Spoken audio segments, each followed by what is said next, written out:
My name is Vivian Colby. I am 37 years old. I am standing in the entryway of the Marchetti Room at the Olympic Club in downtown Seattle, holding a glass of water, so cold the condensation has started running down my wrist, watching my brother scan the crowd for me like he's checking a guest list I might not be on. He does not see me yet. That gives me a moment to notice the room the way I notice rooms now, out of habit, not vanity. 22 round tables. A raised platform at the far end with a single microphone. A man in a charcoal suit near the head table who 3 separate people have already approached with both hands extended, the particular posture people use around federal judges when they want something and are pretending they don't. I know that posture. I have used it myself years ago before I understood what it actually buys you, which is nothing. My brother finds me. Relief moves across his face, then something more careful underneath it. The expression of a man about to repeat instructions he's already given once. "You made it," Grant says. "Good. Just remember what I said." I had not forgotten. He'd said it 40 minutes earlier, at 6:40 on a Thursday evening, in a voice pitched for efficiency rather than warmth, the way you'd brief a subordinate before a client walked in. But I want to tell you how we actually got here because it didn't start with that phone call. It started 11 years ago, at a table much smaller than this one, when my mother looked at a stack of law school acceptance letters spread across our kitchen counter and said, to no one in particular, "Well, someone has to be the practical one." I was standing 3 feet away. I didn't answer. I picked up my coffee instead.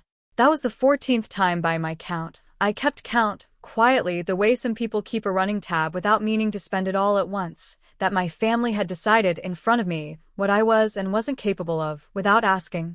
This is the story of the 15th time. And what stood up when they finally found out they were wrong. Before I tell you what happened in that room, I want to ask you something. Where are you watching from right now, and what time is it where you are? I want to see how far the story travels before the end. My family has a particular talent for deciding things about people and then treating the decision as though it arrived from somewhere official. My mother, Vivian Colby, does it with the softest voice in any room she's in, which is precisely what makes it effective. My brother, Grant, does it with numbers and logistics because he has always understood that if you frame a dismissal as a practical matter, no one can accuse you of cruelty. My father mostly agrees with whoever spoke most recently, which in our house has meant agreeing with my mother for 39 years running. I was the middle child, and for most of my life that meant I was the version of Colby family history that got summarized rather than described. Grant was brilliant, just needs focus. My younger sister, Amber, was a natural. She lights up every room. I was responsible. Even as a compliment, it landed like a job description for someone who wasn't going to be the story. I went to law school on loans and a partial scholarship nobody in my family attended the ceremony for.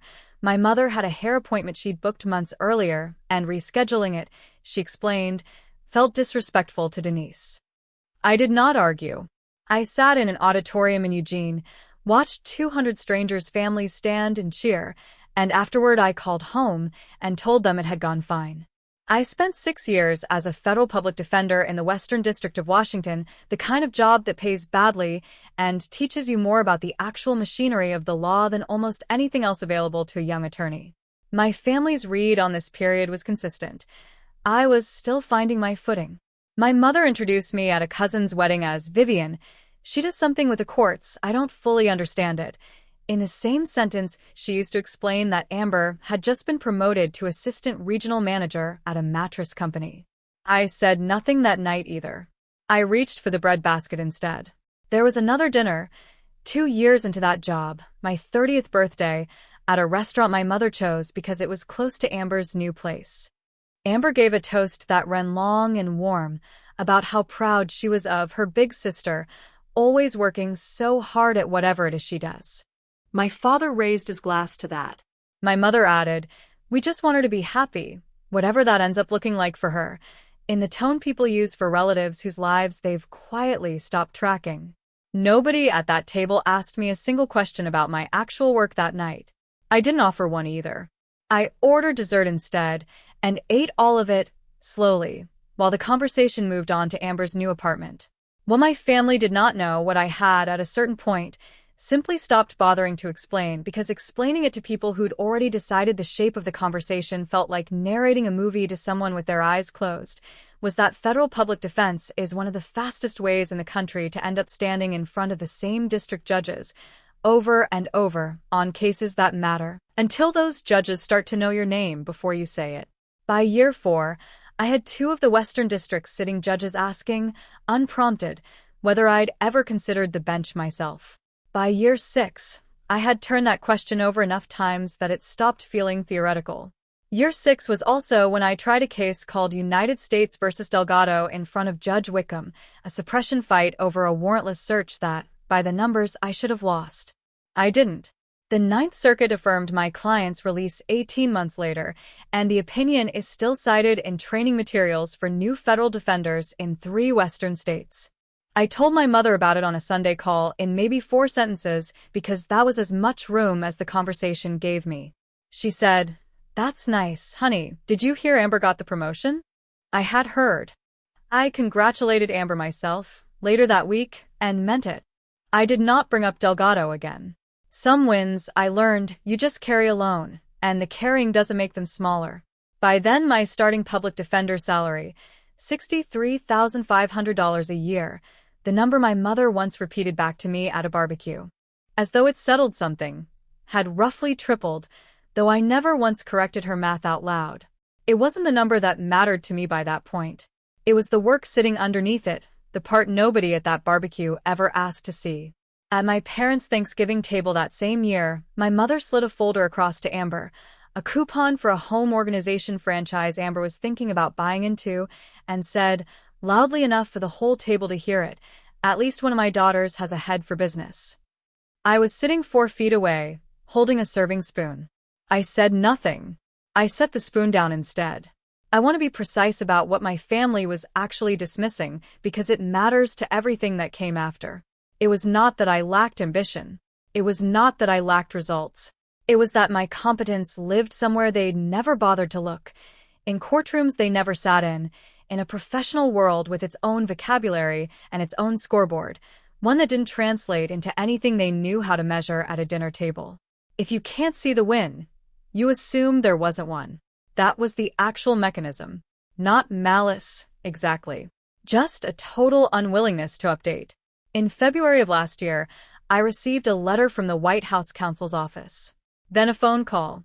Then, over the following 8 months, the long, grinding, mostly invisible process that turns a career federal defender into a nominee for a seat on the United States District Court for the Western District of Washington, background review, Senate Judiciary Committee questionnaires, a closed-door interview with 2 senators I'd never met, a hearing I sat through with my hands folded in my lap, while people who had never met me described, on the record, what kind of judge they believed I would be. I did not tell my family any of it until the confirmation vote was already scheduled. Not out of spite. Out of something closer to exhaustion.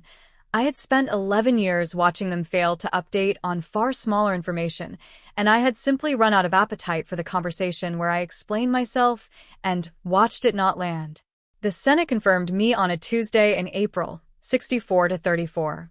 I was sworn in 6 weeks later in a courtroom on the 9th floor of the federal courthouse on 3rd Avenue, in front of 19 people, colleagues, 2 former clients whose cases I'd carried through appeal, my law clerk, and no one from my family, because I had not told them the date.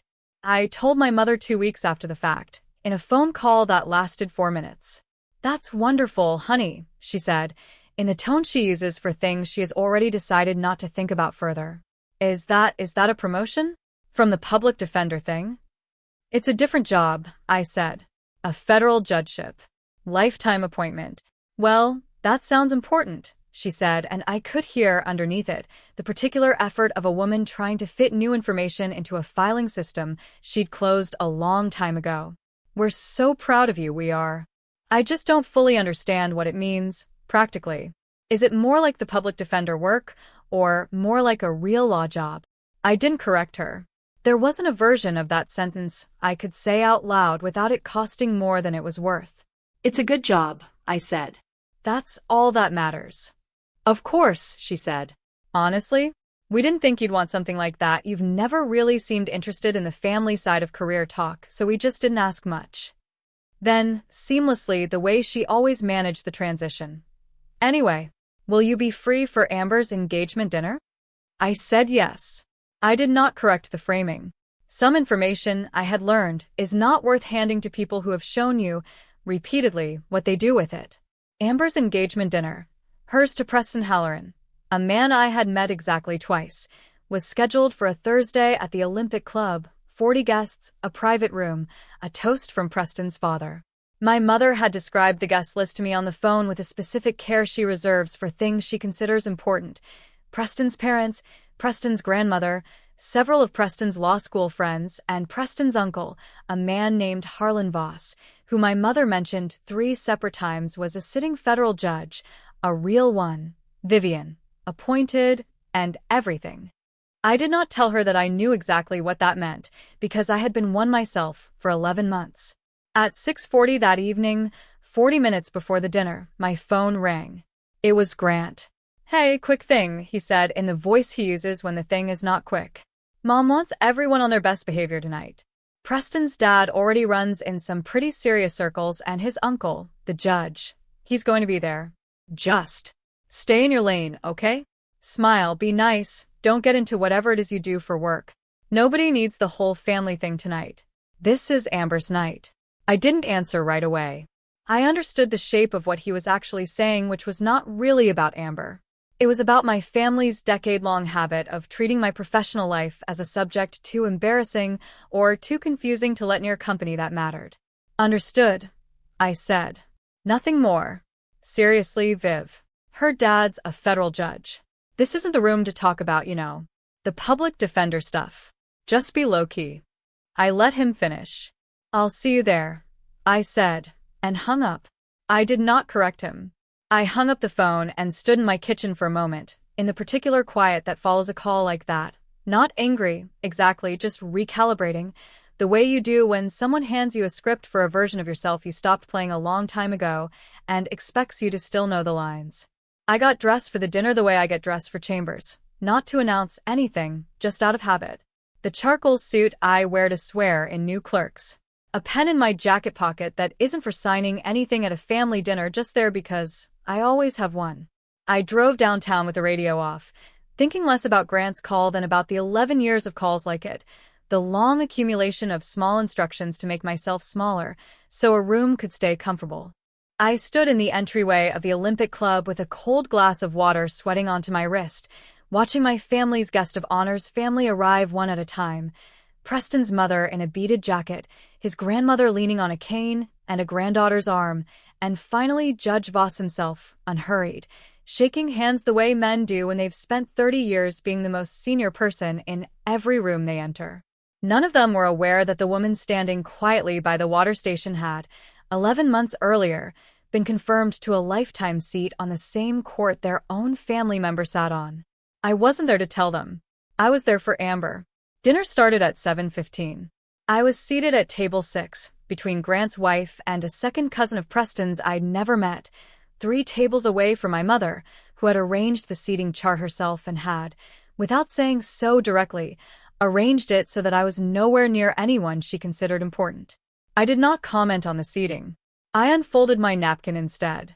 For the first hour, the evening moved the way these evenings move. Toasts, a slideshow of Amber and Preston that ran 4 minutes too long, my mother standing to say a few words about watching my daughter become exactly the woman I always knew she'd be, a line she has never once used about me, though I have stopped keeping score of that particular category. At table 1, Judge Harlan Voss held court in the literal sense, a tall man in his early 60s, silver-haired, the kind of easy authority that comes from 30 years of people standing slightly straighter when he enters a room. I watched my mother orbit his table twice during the cocktail hour, laughing at things before they finished being funny, mentioning Grant's finance job and Amber's engagement with a specific pride reserved for children she considered presentable. She did not once walk toward table 6. Around 8:20, Preston's father stood to introduce the family more formally, a tradition, he explained, since half of us are meeting for the first time tonight. He went around the room by family cluster. When he reached ours, he said, "And the Colbys, Diane and Robert, and their children, Grant, In finance, Amber, our bride-to-be, and he glanced down at a card, clearly relying on notes someone else had prepared. Vivian. No title. No description. Just a name. Offered into a room of 40 people the way you'd read out someone who'd wandered in from the parking lot. I did not react. I kept my face still. Grant's wife squeezed my hand under the table. An apology she didn't have the standing to make out loud, and I appreciated it more than I let on. Judge Voss, seated at the head table 20 feet away, looked up at the sound of my name.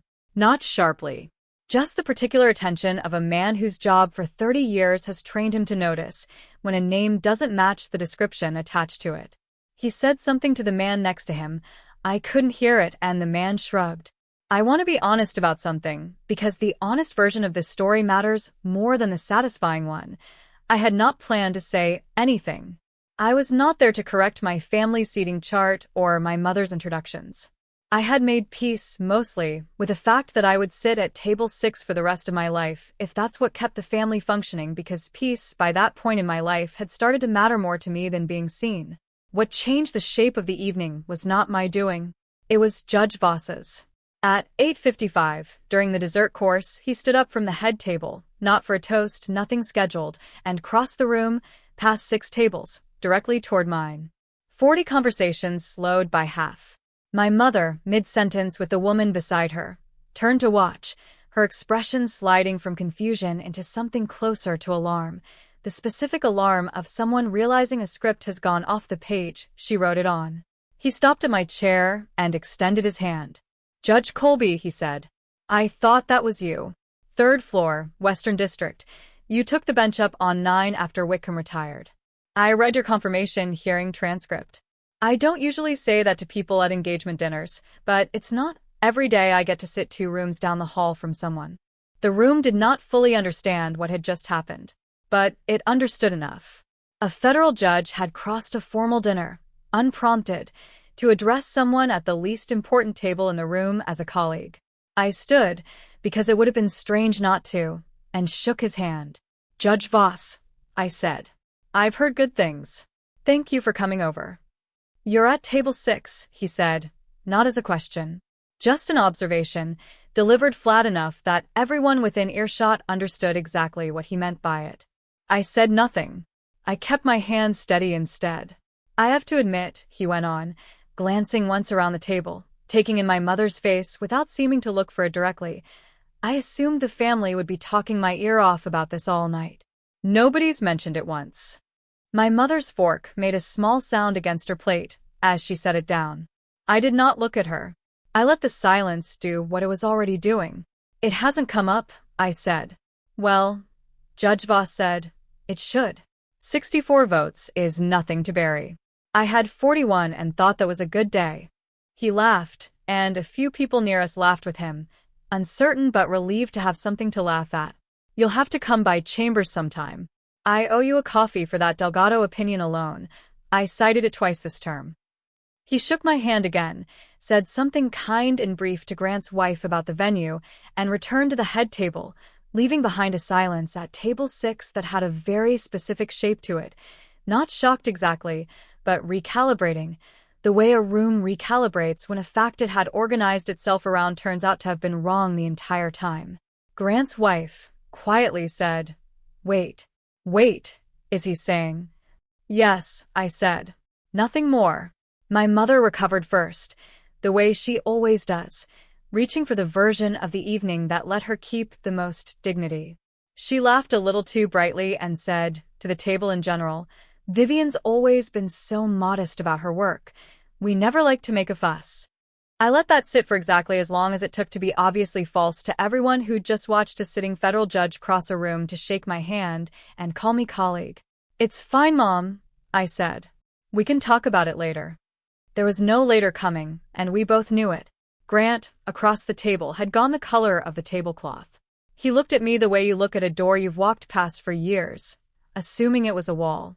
He started. District Court, I said. Western District. 11 months now.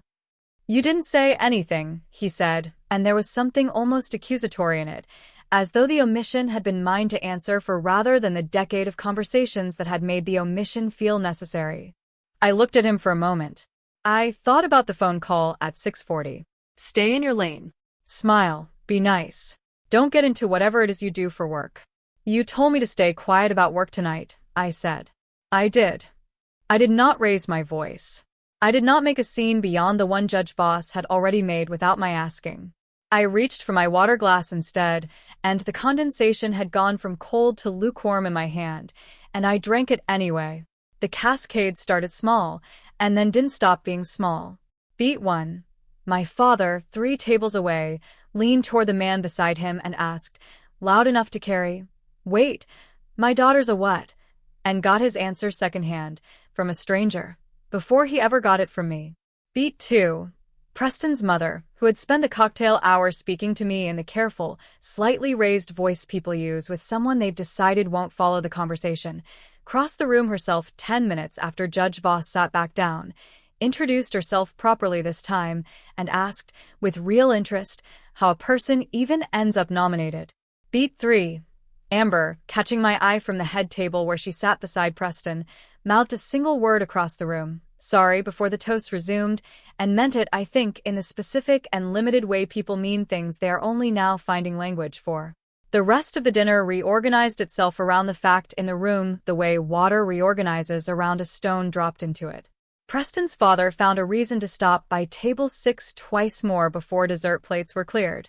A cousin of Preston's, a second-year associate at a firm downtown, asked, with a particular nervousness of someone realizing they might have said something careless earlier in the evening, whether I'd always known I wanted the bench, and listened to my 4-sentence answer like it was scripture.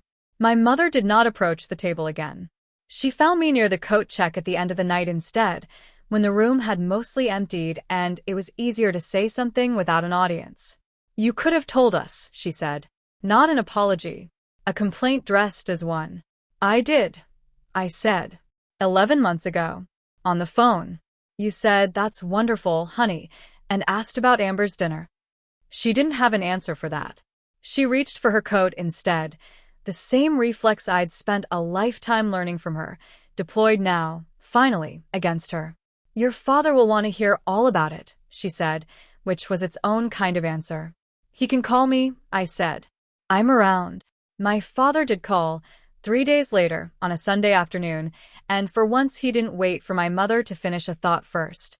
He asked how the confirmation process had actually worked, whether I'd chosen the district myself, how long the seat lasted. Small questions, practical ones, his version of paying attention.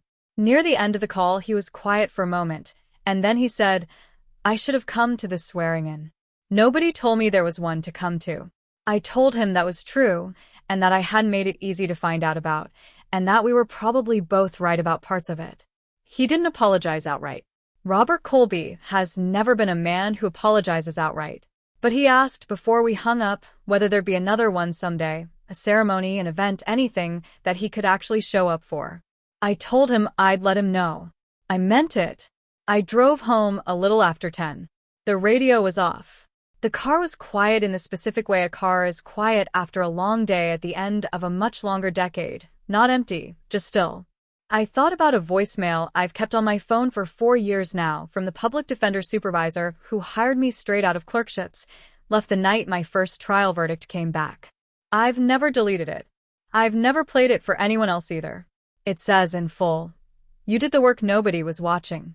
That's the only kind that counts. Go home." I don't need anyone to hear it to know what it's worth. That's not why I keep it. 2 days later, Grant called again. Different tone this time, smaller, more careful, the voice of someone recalculating a decade of arithmetic in real time. "I've been thinking about the call," he said. "The one before the dinner." "I remember it," I said. "I didn't mean it the way it," he stopped. Started again. "I guess I've never really known what you do. I don't think any of us have. We just sort of decided a long time ago, and never updated," I said. "Yeah," he said. "That." I told him it was fine because at a certain point it genuinely was, not because the years of being summarized instead of seen had cost me nothing, but because I had built a life sturdy enough that their version of me no longer had the authority to define anything real. That's a different kind of fine than the kind people usually mean when they say it. It's not forgiveness handed out cheap. It's just the truth that I'd stopped needing their accounting to balance in order to know what I was worth. A colleague of mine, Judge Renata Ose, 2 doors down from my own chambers, who has known me since my public defender days and has never once needed a room to explain who I was, said something to me a few weeks later that I've turned over since. We were walking out after a Friday calendar, both of us still in our robes, and I told her, briefly, about the dinner. She'd known me back when I was trying cases in front of visiting judges for a public defender's salary, and she'd been the first person outside my own office to ever ask what I actually wanted for myself, rather than what I was good at settling for. She listened to the whole story without interrupting, and then she said, "Families build their whole picture of you the year they stopped paying attention. Yours just never updated the file." 11 words. I've thought about them more than almost anything else anyone said to me that year. I want to tell you something because I think it matters beyond my family and my particular version of the story. Setting a boundary, even a quiet one, even one that looks, from the outside, like simply not correcting a false assumption, is not an attack. It is information. When you stop rushing to explain yourself to people who have already decided not to listen, you are not being cold. You are teaching them, for the first time in a long time, that your silence is not the same thing as your consent. You can love people who have consistently misjudged you and still refuse to shrink yourself back down to the size that made them comfortable. Love, real love, was never supposed to be a subscription you pay for with your own smallness. If it only survives on your silence about who you actually are, it was never quite what it claimed to be. The people who see you, who ask the second question instead of stopping at the first assumption, who notice a name doesn't match its description and go find out why, are not lesser family for having chosen it instead of inherited it. Judge Voss owed me nothing. He crossed a room anyway. That kind of seeing is rarer than blood, and worth more. There is a particular kind of strength in staying at table 6 for as long as it takes, and an equally real strength in knowing you don't have to stay there forever. Walking away from a version of yourself that other people have decided is final isn't bitterness. It's just accuracy, finally being allowed into the room. And there is a specific, quiet peace on the other side of all of it, the version of an evening or a life where no one at the table is ranking you against a sibling, where your worth isn't something that has to be introduced with a title before anyone will believe it. That peace isn't emptiness. It's what the whole thing was supposed to feel like from the beginning. My mother told me for years in one form or another that I was the practical one, the label she used when she meant the unremarkable one. She wasn't entirely wrong. It's just that practical wasn't the ceiling she thought it was. It turned out to be the foundation everything else was built on. I still go to family dinners. I still sit wherever the seating chart puts me, because the seat was never really the point. But I no longer wait for someone else to stand up and say my name correctly before I believe it myself. That part of the work, the believing, I finished a long time before Judge Voss ever crossed that room. He didn't hand me anything I didn't already have. He just made it impossible for anyone else at that table to keep pretending they didn't see it too. Amber called me 2 weeks after the wedding was set, not the dinner, the actual wedding date, and asked, a little shyly, whether I'd be willing to say a few words at the ceremony. Not as a favor. Because she wanted me to. I told her I would, and I meant it the way I mean most things now. Quietly, and without needing anyone to clap.